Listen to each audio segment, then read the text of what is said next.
Assalamualaikum. Lama aku tak keluar video ni. Video kali ni aku nak sembang sikit lah pasal benda yang buat aku rasa pening. Korang lagi lah rasa pening. Kita sembang sikit, cerita sikit pasal sains sukan. Confirm korang rasa pening. Aku plan dah lama nak buat video pening ni. Patut hari tu dah keluar lagi, tapi aku kasih peram dulu. Kasih masak apa-apa baru aku keluarkan video ni. Macam buah mempelam pula kan.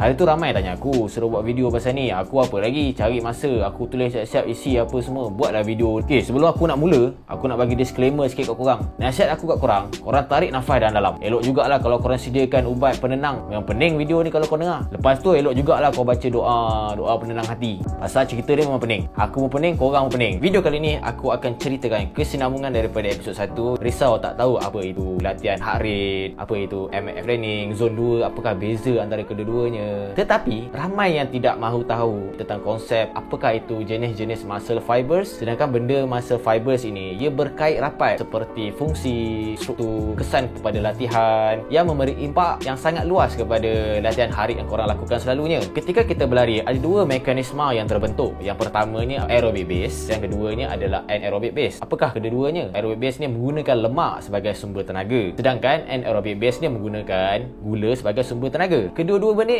berkait rapat menghubungkan latihan hari yang korang lakukan. Dan juga yang paling penting, ada jenis-jenis muscle fibers yang memenuhi kriteria antara aerobic base dan juga anaerobic base. Apakah beza antara MAF training dan juga zone 2 training? Secara amnya, kedua-dua method ini untuk meningkatkan aerobic base. Itu matlamat kedua-duanya. Jadi bila nak meningkatkan aerobic base, korang perlu menggunakan lemak sebagai sumber tenaga yang memerlukan korang menggunakan harit yang rendah ketika berlari. Jadi ingin menggunakan harit yang rendah, korang perlu kenal apakah jenis-jenis muscle fibers yang bersesuaian ketika korang berlari dalam zon harit yang rendah. Apa kaitan antara jenis-jenis muscle fibers seperti type 1, type 2A dan type 2X yang berkait rapat, yang menghubungkan apakah kesan kepada harit yang korang lakukan setiap kali korang berlari. Kalau korang nak tahu, nantikan. Let's go.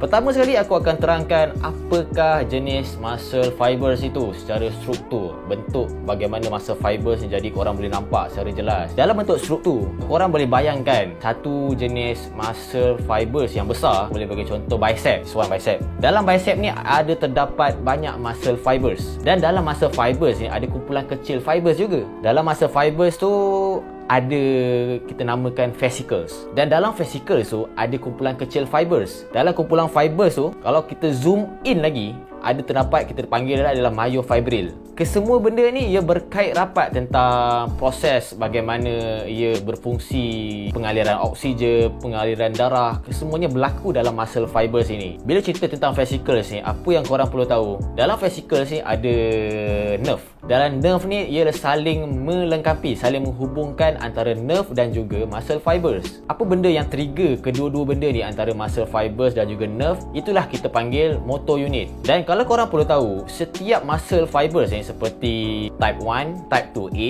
type 2X ni, dia mempunyai motor unit tersendiri, di mana setiap motor unit tu mestilah berbeza. Sekiranya motor unit untuk type 1 adalah kecil, type 2A adalah sederhana, dan type 2X mempunyai motor unit yang besar. Setiap motor unit dia mempunyai karakter yang sama, berkait rapat, saling melengkapi antara nerve dan juga muscle fibers. Samalah juga dengan muscle fibers yang lain. Ikut secara faktanya, muscle yang ada dalam badan kita, dia sebenarnya sudah mempunyai kesemua muscle fibers ini. Ketika kita berlari, ketika kita tidur, ketika kita menjalani kehidupan harian, yang sebenarnya memang dah diaktifkan kesemua muscle ni. Ada type 1, 2A, type 2X memang dah sudah ada dalam badan kita. Tetapi apa yang penting korang perlu tahu, apa benda yang aktifkan muscle kita ni terlebih dahulu adalah jenis type 1 dahulu. Sebabnya jenis type 1 ni mempunyai saiz prinsipal yang besar berbanding antara jenis muscles yang lain. Dalam gambaran ni ada terdapat type 1 yang berwarna hijau, Type 2 yang berwarna biru dan Type 2X berwarna kuning. Kesemua ni mempunyai kriteria-kriteria tersendiri lah kiranya. Apabila yang warna hijau ni telah habis, maksudnya dah tak gunakan lagi, kemudian akan diaktifkan untuk yang keduanya pula, Type 2A. Kemudian Type 2A dah habis, akan pergi ke Type 2X. Jadi inilah kitaran antara muscle fibers ni. Dia akan gunakan mana yang terlebih dahulu digunakan, kemudian akan ke pertengahan dan juga akan terakhir fast twitch muscle fiber Type 2X. Bila kita tak gunakan tenaga yang banyak, badan akan ambil keputusan untuk memilih Type 1 berbanding jenis muscle fibers yang lain. Badan akan memilih Type 1 adalah disebabkan Type 1 ni adalah oksidatif, memerlukan oksigen yang banyak, dan Type 1 juga dia mempunyai height resistant. Badan akan memilih jenis muscle fibers yang tak menggunakan kekuatan yang banyak seperti Type 1. Sebabnya Type 1 ni tak mudah buat penat dan juga tidak mudah cepat fatigue. Itu sebabnya badan akan pilih dahulu Type 1, baru dia akan pilih ke type yang lain. Jadi itulah fisiologi, struktur yang aku dapat terangkan tentang jenis-jenis muscle fiber seperti Type 1, Type 2A dan Type 2X.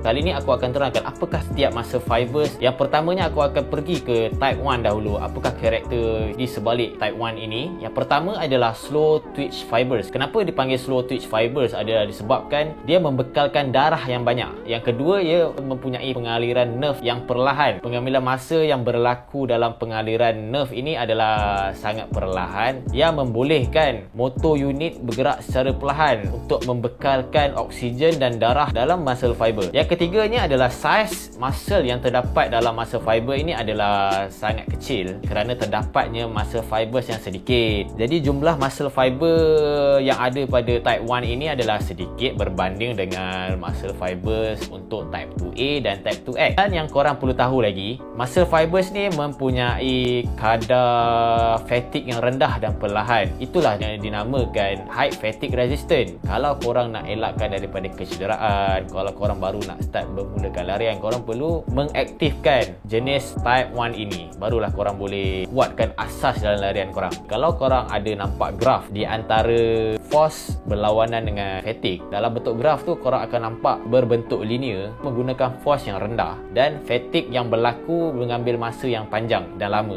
Ini menunjukkan slow twitch muscle fiber ni bersesuaian untuk mereka yang ingin memulakan larian, yang ingin mengejar endurance, meningkatkan stamina seperti aku terangkan dalam video sebelum ini. Dan jenis muscle fiber ini mempunyai oksidatif yang tinggi, di mana ia berlaku pengaliran oksigen yang terlalu banyak, yang membolehkan pengaliran oksigen selaras dengan pengaliran nerve yang aku sebutkan tadi tentang motor unit, agar pengaliran oksigen dapat berfungsi secara baik. Jadi apabila pengaliran oksigen dapat berfungsi dengan baik, sudah tentulah dia mempunyai kapilari darah yang besar. Kapilari darah yang banyak membolehkan pengaliran oksigen dapat berlaku secara pantas, dapat berlaku secara efisien, yang menghubungkan untuk menghantar oksigen dari muscle ke darah agar kita dapat meningkatkan prestasi dalam larian, agar kita tidak cepat penat. Itu sebabnya muscle fiber Type 1 ni adalah sejenis muscle fiber yang oksidatif, muscle fiber yang mempunyai bekalan darah yang banyak, atau nama lain kita panggil adalah red fiber. Sebabnya mempunyai bekalan darah yang banyak disebabkan ada kapilari yang tinggi dan oksidatif. Ini membolehkan peningkatan mitochondria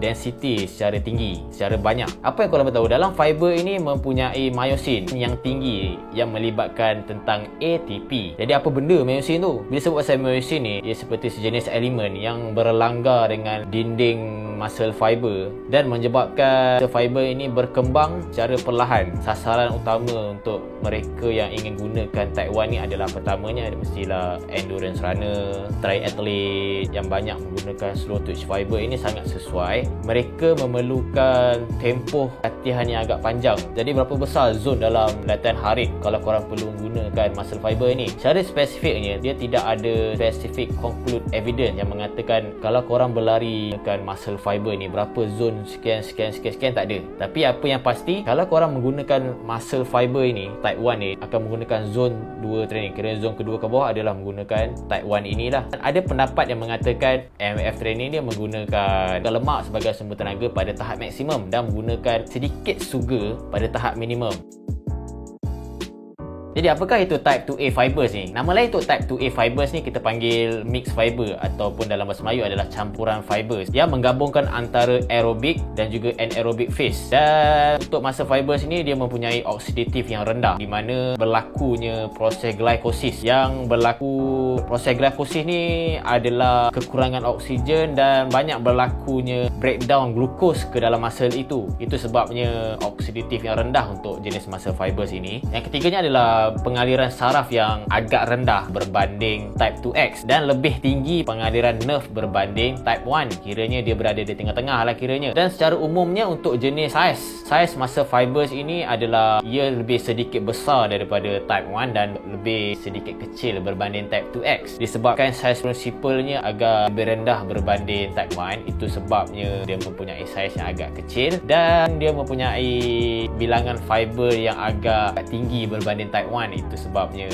dia berada di tengah-tengah. Jumlah motor unit yang berlaku dalam muscle fiber ni adalah sangat banyak. Aku boleh bagi contoh perbandingan antara type 1 dan juga type 2A. Type 2A contohnya mempunyai 100 motor unit dan type 2A mempunyai 200 motor unit. Itu yang membezakan disebabkan motor unit untuk type 2A ni mempunyai lebih besar berbanding type 2A. Bila kita ceritakan tentang force production, untuk muscle fibers ni dia mempunyai gabungan antara aerobik dan anaerobic phase menyebabkan force production dia lebih tinggi berbanding type 1 tetapi kurang berbanding type 2X. Dia kira macam duduk tengah-tengah lah kiranya. Okey, dalam gambar bentuk graf yang sama juga macam graf yang aku terangkan tadi, ada force dan juga fatigue. Dia untuk type 2A ni dia agak stiff. Muscle fiber ni mempunyai anaerobic enzyme yang tinggi di mana berlakunya glycolytic fiber yang membolehkan pembakaran gula dapat dilakukan secara efisien dalam fasa ini. Tak bermakna tak ada pembakaran lemak yang berlaku dalam fasa ni, ada sedikit tapi tak banyak. Tapi yang lebih kepada fasa pembakaran gula dalam fibers inilah. Dari segi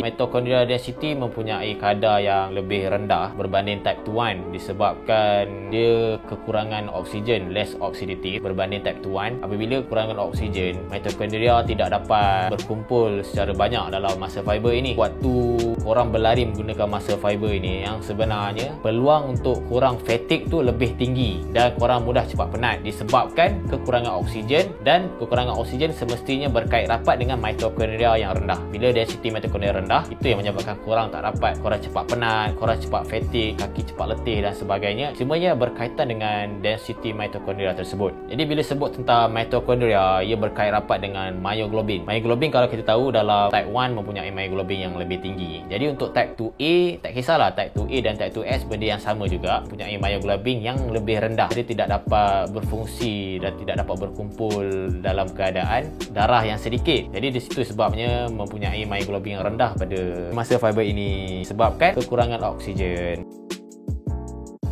Ketiganya adalah muscle fiber type 2X. Type 2X ni tak ada banyak beza dengan type 2A. Kiranya karakter benda yang sama juga. Cuma aku boleh terangkan benda yang berbeza sedikit lah. Type 2X ni kita panggil nama lain adalah white fiber, di mana bekalan darah yang berlaku ni memang tak ada ataupun sedikit saja pada fasa ini, dan lebih kepada anaerobic phase, di mana oksigen pada waktu ini adalah sangat sedikit. Banyak berlaku pembakaran gula dan waktu ini berlakunya glycogen depletion yang lebih drastik. Itu sebabnya pada fasa ini berlakunya fatigue, berlakunya memang korang dah penat dan korang tak boleh nak stay lama dalam zone ini. Kiranya waktu inilah kebanyakannya adalah korang buat workout macam beat session ataupun barang jenis high intensity training kiranya pada fasa ini. Jadi inilah rumusan yang aku dapat simpulkan dalam video aku kali ini tentang apakah hubungan antara muscle fibers dan juga latihan harit yang kita sering lakukan. Semakin perlahan kita berlari, bermakna kita menggunakan type 1 muscle fibers yang membekalkan oksigen yang banyak dan bekalan darah yang agak banyak. Ini membolehkan untuk kita berlatih pada zon harit yang rendah, di mana akan berlakunya pembakaran lemak sebagai sumber utama lebih efisien. Semakin laju kita berlari, bermakna kita menggunakan jenis muscle fiber type 2. Tak kisahlah type 2A ataupun type 2X. Type 2A adalah intermediate dan type 2S adalah jenis fast twitch fibers, di mana berlakunya pengurangan oksigen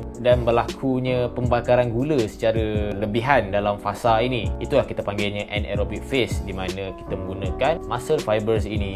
Jadi apabila kita menggunakan anaerobic phase, menggunakan jenis muscle fiber ini, itu sebabnya heart rate kita berlaku lebih tinggi daripada keadaan biasa yang kita lari. Disebabkan kekurangan oksigen, dalam keadaan cepat kita penat, dalam keadaan cepat kita fatigue, itulah sebabnya heart rate kita tinggi daripada keadaan biasa. Jadi apa yang dapat kita fahamkan, latihan antara MAF dan juga zone 2 training ini sebenarnya matlamatnya adalah sama, untuk memberi ruang badan untuk menggunakan lemak secara efisien. Secara asasnya kita tahu kedua-dua zone training matlamatnya utama adalah untuk melatih badan menggunakan lemak sebagai sumber tenaga secara efisien. Yang pastinya zone 2 dan juga MAF training berada pada type 1 jenis muscle fiber inilah. Kalau korang faham tentang video ini, korang jangan lupa share kepada kawan-kawan dan jangan lupa tekan button subscribe. Jadi terima kasih kerana menonton. Kita jumpa lagi next video. Bye bye.